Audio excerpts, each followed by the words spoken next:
The marker hit the whiteboard so hard it cracked. "Hey!" Everyone in the glass conference room spun around at once. The janitor stood at the front of the room, breathing hard, his cleaning cart still parked by the door. Red warning messages blinked wildly on every screen. Alarms echoed through the building. Investors were calling in. Market tickers on wall monitors flashed in panic. "What do you think you're doing?" the CEO shouted, jumping to his feet. "We're live in 2 minutes," an engineer yelled. The janitor didn't raise his voice.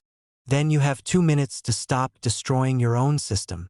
A sharp laugh cut through the tension. "This is unbelievable," the CEO said. "Security. Get him out of here." "Wait," a female engineer said quickly. "Just wait." The room froze. The janitor pointed at the whiteboard. "You're forcing stability. That's why it keeps breaking." Silence. Then mocking laughter. "You clean floors," the CEO snapped. "You don't tell my engineers how systems work." The janitor met his eyes. "And that's exactly why it's failing." His name was Daniel Cole, though almost no one in that building knew it. To them, he was invisible. Just the man who emptied bins, wiped glass, and pushed a cart through the hallways at night. "Careful, janitor," one executive had joked earlier that evening. "Don't unplug anything important." "Yes, sir," Daniel had replied quietly. But while they talked freely behind glass walls, Daniel listened. "Another crash," one engineer muttered days earlier. "We'll add another stabilizer," a manager replied. "That's the 6th one," someone whispered. Daniel had stopped mopping.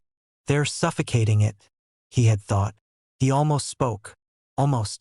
Years earlier, Daniel had been sitting at the other side of the table. "Just sign it," the executive had said, sliding the report forward. "The numbers aren't real," Daniel replied calmly. "They're close enough," the executive said. "We fix it later." Daniel shook his head. "I won't lie." The executive's smile disappeared. "Then you're done here." A week later, Daniel was clearing his desk. "No reference." Daniel asked HR. "I'm sorry," the woman said softly. "Orders from above." That silence followed him everywhere. Applications ignored. Calls unanswered. Savings gone. Eventually, pride stopped feeding him. A janitor's uniform did. Back in the conference room, the CEO folded his arms. "So let me understand," he said coldly. "You think you're smarter than my entire team?" "No," Daniel replied. "I think you're trapped." An engineer scoffed. "Trapped by what?" "Fear," Daniel said. "You're afraid to let the system fail once, so it fails forever. And this isn't just any system, you're running an $800 billion company. One wrong move and billions vanish." Billions watched live on screens right now. On a corner monitor, the billionaire chairman of the board frowned, fingers tapping impatiently on his desk. His personal assistant whispered numbers he didn't want to see. Investors' eyes followed every flicker on their phones. "That's nonsense," the CEO snapped. "Then explain why every patch makes it worse," Daniel shot back. The engineer at the console hesitated. He might be onto something." The CEO slammed the table. "Enough. This meeting is—" "Sir," another engineer interrupted, voice shaking. "We're losing investors. The system's overheating. Markets are reacting live." Daniel pointed. "That loop. Remove it." "That would crash everything," the CEO said. Daniel nodded. "Exactly. For a moment." "You're insane," the CEO said. "Or I'm right," Daniel replied.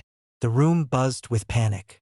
"Give him the marker," the female engineer said suddenly. The CEO stared at her. "If this goes wrong." "It's already wrong," she said. Daniel stepped forward. His hands trembled slightly as he erased a single line of code. "That's it," someone whispered. "Run it," Daniel said. "Running now," an engineer replied. 5 seconds passed. 10. "Oh my God," someone said. "The errors are dropping. Temperatures are stabilizing. The platform's holding." The alarms stopped. Red numbers on the screens slowly returned to green. A breathless silence fell. Even the billionaire chairman exhaled, leaning back in his leather chair. At this moment, a subtle CTA flashed in the engineer's nervous voice. Guys, if you're watching this, hit like and subscribe. This is insane. The CEO slowly sank back into his chair. How did you know? Someone asked. Daniel exhaled. Because I made the same mistake once and learned from it. Pull his file, the CEO said quietly. An assistant's fingers froze over the keyboard. Sir, you should see this. What? The CEO snapped. Former senior systems engineer. The room stiffened. Multiple patents, the assistant continued. And the termination reason? The CEO asked slowly. The assistant swallowed. Refused to approve falsified reports. Everyone turned to the CEO. The same CEO whose signature appeared at the bottom of those reports. The silence was suffocating. By morning, the board had convened. By noon, the CEO was gone. Daniel sat across from the board, hands folded. You're not being fired, the chairwoman said. Then why am I here? Daniel asked. Because we need you, she replied. She slid a contract across the table. Chief Systems Advisor. Daniel stared at it. Why me? He asked quietly. Because you were the only one brave enough to tell the truth, she said. That night, Daniel walked past his cleaning cart for the last time. A young engineer stopped him. Why didn't you say something sooner? She asked. Daniel smiled sadly. Because the last time I did, I lost everything. She nodded.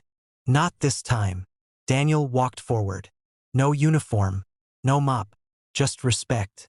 If this story reminded you that wisdom doesn't always wear a suit, subscribe to the channel, like the video, and comment below what you would have done in Daniel's place. You never know who's quietly carrying the answer, or when their moment will come.